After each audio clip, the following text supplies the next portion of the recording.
Hey everybody, welcome to the video. So we're breaking down the Thursday Night Football Showdown slate for tonight or tomorrow night whenever you're watching this video over on Draftkings. And this should be a good one. We have a 53-point over-under, two bad defenses, and some really fun offensive players to watch on either team. So I'm looking forward to it. I'm sure you guys are as well. And if you find this video helpful in any way possible, please leave a like, and if you're new to the channel, hit that subscribe button. It really helps me out, and I really do appreciate it. And while you're at it, you might as well hit that notification bell as well, so you don't miss out whenever I post new content. And YouTube tells me around 50% of the people watching these videos have not yet subscribed, so if you're a frequent visitor of the channel, or if you're just new like what you see, consider that subscribe button because it really helps the channel grow, and that's obviously going to help me out as well. And if you want to follow me over on social media, my handle is in the bottom left-hand corner of your screen. And if you want to help support the channel over on Patreon, link is down below for that if you want access to the sheet, the Discord chat, and all that fun stuff. But I think that's it for the plug, so without further ado, let's dive into today's video. And as always, we'll start with the quarterback position. And up top, we have a very expensive Justin Herbert, just shy of $12,000 versus the Las Vegas Raiders here, but the way this slate is, it's not going to be that hard to fit in whoever you want, so you should be able to build whatever lineup you want and put whoever you want in the captain spot, just because we know for sure that Henry Ruggs is going to be out. That's going to open up some value wide receivers on the Las Vegas Raiders. So at the very least, he should be consideration for your flex spot, but it's a great bounce back spot here versus the Raiders. Now, I said that last week versus the Falcons, and he's had two bad weeks in a row because the Falcons were the team that are allowing the most fantasy points per game to the quarterback position. He ended up scoring less than 20 DraftKings points last week and then around 6 points versus the New England Patriots.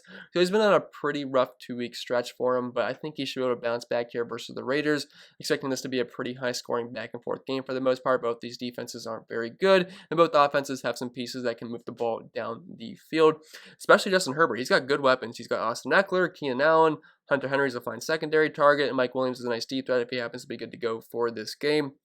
And on the season, the Raiders are 28th DVOA versus the pass, and they're 24th versus quarterbacks. They're also going to be missing quite a few pieces on their defense from this game, so it's going to make things even easier for this Chargers offense. And the Chargers love to throw the football, which is another bonus if you want to roster Justin Herbert in their passing game. On the season, over 41 passing attempts per game. But if you look at the past month for Justin Herbert, his passing attempts have been nearly 50 passing attempts per game. So just looking at the game log, 44 last week, 53 and 52 the weeks before that, then 49 the week after that. So he's been throwing the ball a ton. I would not be surprised if we see a similar scenario in this one. So definitely like Justin Herbert. I know he's very expensive, but we have enough value to fit him in. It really just kind of comes down if you want to put him in your captain spot or your flex spot. Then dropping down to Derek Carr here, we have a massive discount at $10,000 and kind of flip-flop from Justin Herbert. So Herbert's been pretty bad the past 2 weeks, but Derek Carr has been kind of lighting the world on fire for fantasy purposes the past 2 weeks. He had the Jets 2 weeks ago in week 13, had around 35 DraftKings points in that one, and had nearly 30 DraftKings points last week versus the Indianapolis Colts. He's been throwing the ball a lot too. I know in the season, this is a run-first football team. He's only averaging about 33 passing attempts per game, but the past 2 weeks, 47 of 45 passing attempts. And we also should, I should also mention that he has 2 rushing touchdowns the past 2 weeks. And besides that, he has not scored a rushing touchdown all season. So I don't think we can expect the rushing touchdowns to continue. But if they did, I would not complain because I certainly have interest in here in Derek Carr. The Chargers defense has not been that great this season. A little bit better than the Raiders, but they're still 23rd versus quarterbacks, which is only 1 slot higher than the Las Vegas Raiders. And they're also 22nd DVOA versus the pass. So it's another good spot here for Derek Carr. He's not going to have Henry Ruggs, which is a little bit disappointing, but he's still got Darren Waller, one of the best tight ends in football. And overall, this is not a defense I'm too concerned about. And they have a team total close to 30 this week. And we know Josh Jacobs isn't fully healthy, so they might just keep relying on the passing game a little bit more. But yeah, $10,000, as long as this is a back and forth game, and if the Raiders do in fact score nearly 30 DraftKings points, I have to assume Derek Carr probably had around 2 touchdowns and about 250 to 300 yards, and that's good enough for me at that price point. Probably not super excited about putting him in the captain spot, but I think in the flex spot he definitely should have consideration, especially in cash games. I think in cash games you definitely want to try to get both quarterbacks in somehow. And with that being said, I think we move on to the running back position. What I've been doing in my showdown videos recently, instead of talking about these guys just straight down the list here, I've been grouping them up as a team because I feel like it's a little bit easier to talk about. So since Eckler shows up first, we'll talk about the Chargers backfield, then we'll move on to the Raiders. And this backfield consists of Austin Eckler, Kalen Ballage, and Justin Jackson. If we're looking at the snaps last week, we saw Eckler around 60%, Kalen Ballage around 30%, then Justin Jackson saw about 15% of the snaps last week in his return. So it's a bit of a busy backfield, but there's certainly a pecking order here, and Austin Eckler is obviously at the top. He's going to get around 20 to 30 total touches in this game, with about half that coming through the air, which is very valuable on a site like DraftKings, which just reward you for a catch, which is something he does a ton of. If we're looking at his target numbers and the fully healthy games he's played with Justin Herbert so far this season. 9, 9, 16, then 11 all the way back in week 2.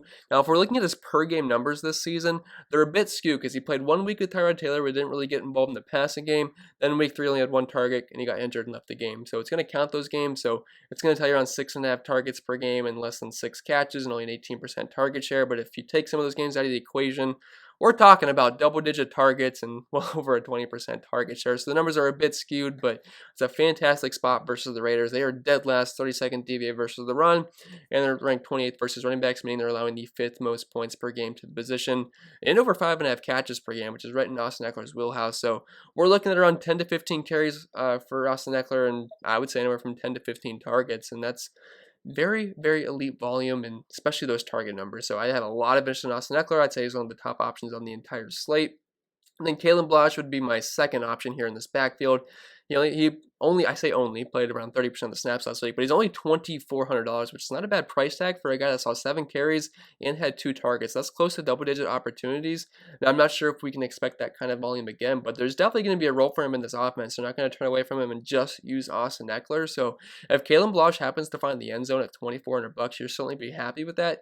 And people aren't going to want to play him because they're going to be rostering Austin Eckler, and no one wants to roster the RB2 with the RB1 that they already rostered. So I think Ballage is an interesting option. We could look at the per game numbers, but again, it's going to be a bit skewed just because he had a couple of games where he was the full-time starter. But if he's going to play around 20-30% of the snaps, maybe even a little bit more, at $2,400, that definitely makes him an interesting tournament play. And like I just mentioned, it's a fantastic spot versus the Raiders as they're dead last DVA versus the run. Then Justin Jackson, he's going to be third in order here for me, but I mean, at $2,000, I would rather just pay Ballage because I feel like he's going to play more of the snaps and should have more of a role on this offense. But if Jackson catches a couple of balls and gets a couple of carries, maybe there's an off chance he finds his way into the end zone. But if I had to rank these guys, it's Eckler obviously number 1, Ballage number 2, and then Jackson number 3. Then moving on to the Raiders backfield, we have a clear RB1 and Josh Jacobs at $8,800. Then we have Devontae Booker and Jalen Richard. Now, last week, we weren't sure if Josh Jacobs was even going to play. Kind of trolled everybody on Instagram, or he said he wasn't playing, but I think everyone kind of took that the wrong way, where he's not, you know what I mean? Like, he's not playing. But anyway, he actually saw his lowest amount of snaps in a game last week, which is definitely concerning, less than 50% of the snaps. But he still had 16 touches, which is not that bad. Had a couple of targets and just over 10 carries in that game. And they are 3.5-point favorites here at home, which would set up well for Josh Jacobs. I'm just not how totally sure how healthy he is. Because again, if he's going to play less than 50% of the snaps, I would say Jacobs might be an interesting fade here. But again, I'm assuming he's a little bit more healthy than he was last week, although it is a short week, and we weren't even sure if he was going to play last week. So there's definitely concerns here for Josh Jacobs. I don't have a practice update on him, but he's just limited in Tuesday's practice. So we'll see on the season. Obviously, he's getting volume over 18 carries per game, close to a rushing touchdown, but less than 70 rushing yards and only 3.8 yards per carry. It really hasn't been that great of a fantasy roster every week. He's just not that fun of a guy to roster because it's kind of a boring play. He's had a couple of big games all the way back in week 1 where he faced Carolina. He had over 35 Draftkings points. And then really the only other big game he's had was week 10 versus Denver where he had 32 points. But if he's not scoring touchdowns, you're probably not going to be happy with the production that he gives you. But it's a good matchup on the ground versus the Chargers. They're 31st DVOA versus the run, so technically the 2 worst run defenses according to DVOA in this game. And they rank 18th versus running backs, allowing close to 100 rushing yards per game, but only half a rushing touchdown. So Jacobs is interesting here. He's going to get a couple of targets, should see around 15 carries, if not more, depending on how healthy he is. But I would say he's going to have a scoring opportunity with them having nearly a 30-point implied team total this week. So I think he's a solid play if you have the money for him. If we get positive news out of practice this week, I would definitely have some interest in Josh Jacobs. But if you have the extra money to go up to Austin Eckler, I would definitely prefer doing that just because of the upside he has through the air. Then Devontae Booker and Jalen Richard, they are interesting tournament options, but neither are very exciting. But Richard does have upside of getting a few targets. And actually last week he had 5 targets in that game, caught 4 of them for 31 yards. And if he does that at $1,200, that's not a bad value play, but I definitely think there's better value plays in this slate than Jalen Richard, the third string running back on the Las Vegas Raiders. And then after that, I really can't recommend anybody else, maybe besides Alec Ingold at the bare minimum $200. He does get targets. He's at around, just over 1 target per game, and I think I forget what game it was, but it was all the way early in the season. It was a primetime game. Alec Ingold ended up scoring a touchdown. I remember everyone blowing up on Twitter about it because obviously no one rostered Alec Ingold besides a couple of people in the $1 million contest. But if you want to get crazy, Ingold is an option just because he should get maybe a target or two, but definitely not an option that you can really count on. So with that being said, I think we can move on to the wide receiver position. And we'll start with the Chargers once again, then we'll move on to the Raiders wide receiver group. But as of right now, we have Keenan Allen, Mike Williams. He is questionable for this game. We'll talk about that if he happens to miss, because as of right now, he is listed as questionable, so not sure whether he's going to be good to go or not. We also have Taron Johnson, Jalen Guyton, Joe Reed, and KJ Hill. So if we're looking at these snaps last week, Mike Williams left the game early on. He only played 3% of the snaps. And with him out, this was the share for the wide receivers. So Guyton played on 84% of the snaps, led the team. Keenan Allen at 78%. Johnson at 74%. Hill saw 22% of the snaps. Mike Williams obviously only 3%. Then Joe Reed did not end up seeing the field. So if he happens to miss, KJ Hill, if he plays around 20% of the snaps again, only $200, he is certainly in play for a team that's been throwing the ball close to 50 times per game. But the top dog here is Keenan Allen by far at $11,000. We should expect double-digit targets. That's something we've seen for the past month now. He's got close to a 30% target share, about 75 receiving yards per game. But you got to keep in mind, some of these per game numbers are down just a little bit because it is including that game versus the Saints, where I think he only had 2 targets in that game, ended up catching a touchdown, but left the game and then never came back. So it's going to skew his numbers a little bit. But I mean, Keenan Allen's one of the most consistent wide receivers in football. He's been one of the best rosters all season long. He hasn't had quite the ceiling most weeks that guys like Devontae Adams have had, but I mean, we did have that huge game versus the New York Jets, but everyone goes off versus the Jets. But it's a great spot here versus the Raiders. Maybe just a little bit better versus the pass than they have been versus the run this year, but they're still 20th the year versus the run and 21st versus wide receivers. So if you got the money for him, I would say go for it, because I'm going to try my very, very best to be able to fit in the trio of Herbert, Eckler, and Keenan Allen this week, as I think they should smash versus the Raiders. They're also 3.5-point dogs here, so it could end up being another pass-heavy game script for the Los Angeles Chargers. Now, Mike Williams is the big question mark here. He comes in at $6,200, so he's a mid-range wide receiver. If he's good to go, no setbacks, he's a fine deep threat and a good tournament play, but I don't think you have to go there in cash games. But as you can see, he's got an 8 out of 15.6 compared to Keenan Allen at 7.5. Allen's the more so of the possession all-around wide receiver. Mike Williams is definitely a deep threat and could break open the slate if he catches 2 long touchdowns. But as of right now, he's questionable, so not if he's going to be good to go. So we're going to have to just keep our eyes and ears peeled for news on him. But if he plays, no setbacks, fine tournament play. If not, it's just going to be a boost to all the secondary options in this wide receiver group. So speaking of the secondary options, we have Johnson, Guyton, Joe Reed, who didn't even play, and then KJ Hill. So I would say the third best option here, if Mike Williams happens to play, would be Johnson. If he doesn't happen to play, I would say Johnson moves up to the second best wide receiver to use. He had a pretty productive game last week, as he had 7 targets, 6 catches, 55 yards, and got into the end zone. So again, you can't expect the exact same production, but he would definitely come in play if Mike Williams happens to be out. Jalen Guyton really didn't do too much, but he's only $2,800 and actually led the team in snaps at the wide receiver group. And then KJ Hill at only $200. He saw around 20% of the snaps. And if we're looking at the production that he had, it was very minimal. He only had 1 target, 1 catch for 4 yards, 1.4 fantasy points. But again, he's the bare minimum at $200. And being on the field 20% of the time, there's definitely opportunity there. But I wouldn't say it's the safest play in the road. And I think there's a better cheap wide receiver to use that is going to be on the Raiders that I think is a safer bet for volume. And we don't even know if Mike Williams is going to be out yet. But that's kind of like the rundown for the wide receiver group for the Chargers if Mike Williams happens to play or if he happens to be out. So moving on to the Las Vegas Raiders, we have Nelson Agholor. Henry Ruggs is going to be out for this game. Hunter Renfrow, the possession wide receiver for the most part. Then Zay Jones and Bryan Edwards are going to round out the cheap options. Nelson Agholor is going to operate as the wide receiver 1 on this team, which just sounds crazy if we said that last year. I mean, the guy always had problems catching the ball, but he's actually having a somewhat decent season this year, and he's actually having some decent games. I think he was in the Millionaire Maker lineup last week, which was, I mean, he's having a decent year. I mean, there's no denying that. It's a good matchup versus the Chargers. On the season, they're 22nd DA versus the pass. Now, versus wide receivers, they've been a bit tough, 7th fewest points per game to the position, but I still think Agholor is a fine option. If we're looking at his numbers this year, over half a receiving touchdown per game, close to a 30% market share of the team's air yards, and 8 out of 14.8. He's got big play upside, only a 14.9% target share of the team's 14.9% of the target share in this offense, but we have to take out Henry Ruggs. Now, I know Henry Ruggs isn't like a big-time wide receiver in this offense. Now, obviously, he was drafted to be like that, and he's certainly talented, but on the season, less than 4 targets per game, only a 10% target share, and 22% market share of the team's air yards. So it's not like you're taking a absolute monster piece out of this offense, but still, when you take him out of the offense, it's definitely going to open up some room for opportunity for some of these cheaper options. But Aguilar is obviously the guy you would want if price wasn't an issue. But at $7,400, it's definitely a bit pricey. And if you're going to try to jam in Derek Carr, Justin Herbert, Austin Eckler, and Keenan Allen, it's probably not going to be that easy to fit in Nelson Aguilar. So I think he's a fine tournament play because he's got big play upside, but I don't think he's a necessity in cash games or just on your main lineup. And then below him, we have Hunter Renfrow, who's kind of a boring play. He doesn't really get the ball down the field too much, only an 8 out of 7.9, 14% market share of the team's yards, and less than a 15% target share. He's a boring play, but he's somewhat safe. But, I mean, at that point, I'd rather just get to these cheaper wide receivers like Zay Jones and Bryan Edwards. Bryan Edwards, I would say he's pretty much the top value play on the slate. I imagine most people are just going to jam in Bryan Edwards into their flex spot so they can build whatever lineup they want. Like, if you play Bryan Edwards, it's not that hard to fit in the trio of the 3 Chargers big names, and then throw in Derek Carr. Then you're probably going to have to find some mid-range player at that point, whether it comes with the tight end, running back, or wide receiver position, maybe even a kicker or a defense. But Zay Jones, Bryan Edwards are definitely going to be benefactors here with Henry Ruggs being out. I would say Bryan Edwards over Zay Jones. He's also half the price tag of Jones. I know they're both super cheap, but I think Bryan Edwards is one of the top value plays on the slate in a pretty good spot versus the Chargers, in which should be a pretty high scoring game. Then after that, I really can't recommend any other wide receivers, so we'll move on to the tight end position.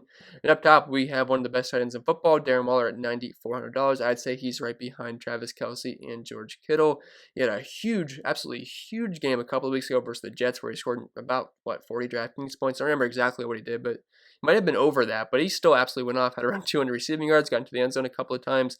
He's one of the most heavily targeted tight ends in the league, about 9 targets per game, over half a receiving touchdown, and close to a 30% target share.